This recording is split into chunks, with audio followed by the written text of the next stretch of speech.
Okay, guys, what you see before you, I'm sure you recognize it.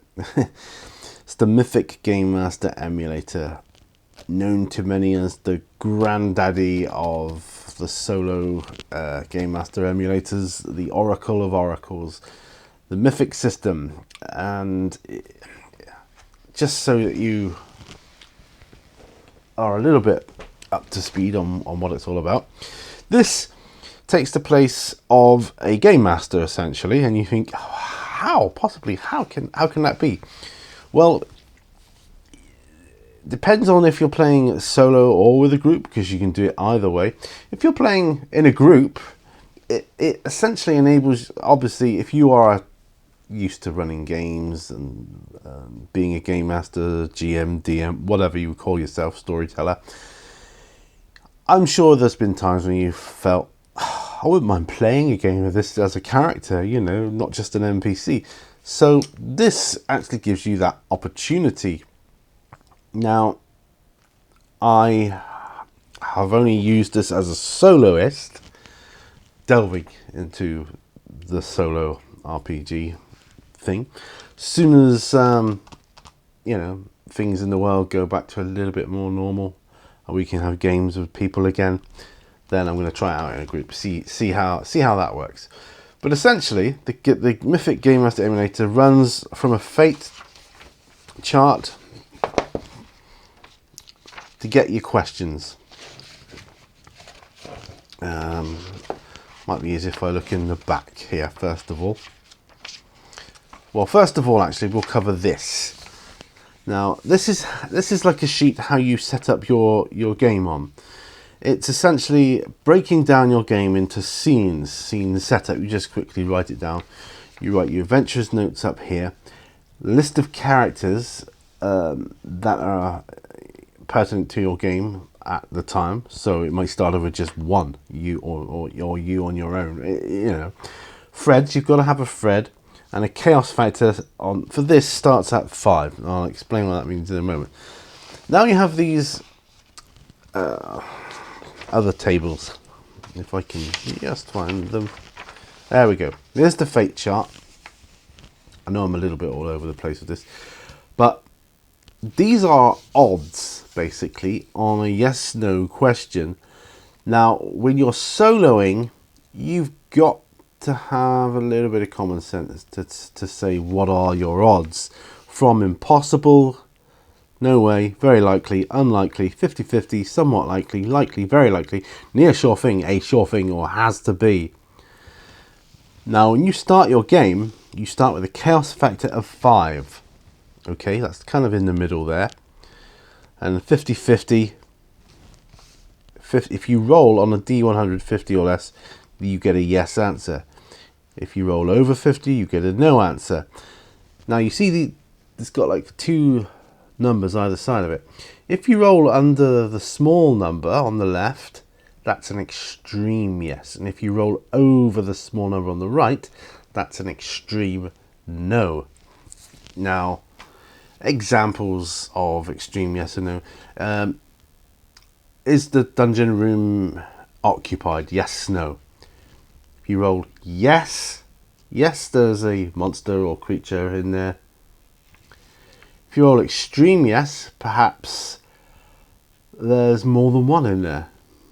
Or yes, and the occupant is friendly. Perhaps. No, there's no one in there. Extreme no, perhaps there's no one in the entire dungeon or that level.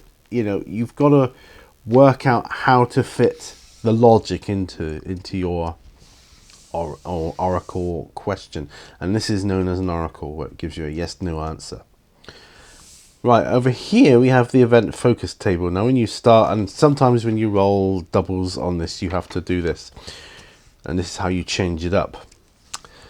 So now remember, your scene starts, scene 1, chaos rank 5. When you end a scene using this, it either has to go up 1 or down 1, and that increases or decreases chances of yes and no, making things more chaotic or random. If you are more or less in control of a scene at the end of it, at its closure, your chaos rank goes down.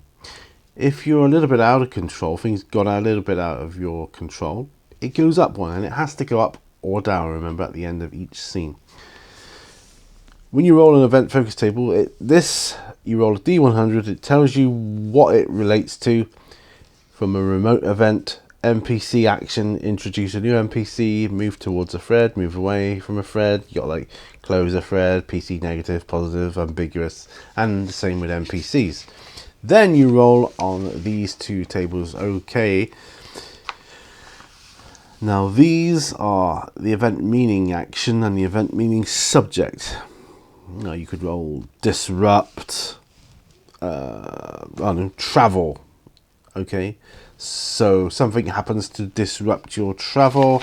If you've rolled NPC negative, perhaps one of your party has twisted his ankle, which is disrupting your travel. And that's how essentially the random events change your solo game, and then you play out, and it works with combat, it works with everything. So that's, in a nutshell, the Game Master Emulator. Now, you may have seen another book under this at the start. Also out there now is the Mythic Variations book. Take your mythic adventures in new directions. Now, I've only just, got this book, so I'm just, about a quarter of the way through it, or a third of the way through it. Now, this is introducing themes. Different themes and different types of play for the Mythic system. Alright, now you've got different themes on your event focus table. You've got, let's just quickly run through them. You've got horror. You've got a horror focus table, adventure focus table, like for more action type stuff, mystery focus table, chaos one, a personal one, an epic one, a standard one, and how to build your own theme. So this really is taking it into another level here now. So I'm enjoying reading this at the moment with the new tables. So I suspect, and it alters the way the chaos factor works. Sometimes the chaos factor has to go up each time. Sometimes it never changes. Sometimes it will always go down. It depends on what the theme of the game is. Now I suspect, like with the horror and the mystery, because you can have multi-themed systems with the mythic as well. I suspect that because I have a love of the game Call of Cthulhu, I suspect that the horror and mystical or mystery themes in this Variations book are going to better suit that game than the standard one. So watch this space for that, but look out for this Mythic Variations. It's taking it to another level, and hopefully in the future I'll be able to put it together in an actual solo game for you and show you how these things work. But that's it for now. If you like, all I will say is that if you like the game Mythic Game Master Emulator, you will like the Mythic Variations book as well. So in my humble opinion, worthwhile picking this one up as well. Of course, there are other oracles, other tables, other books for you, and there is no right or wrong to how you solo, as long as you have fun. That's the name of the game. Okay, more on this in depth in a future video. I just wanted to get this one out there to let you know that it exists, really. And yeah, I love this kind of logo that they use as well. This kind of looks like it's been like airbrushed or something. It's kind of cool. I love that. Anyway, thanks ever so much for watching this video. Please look out for my other videos and take care. Remember, all brushes lead to what? I'll see you in the next video. Bye for now, folks. Bye bye.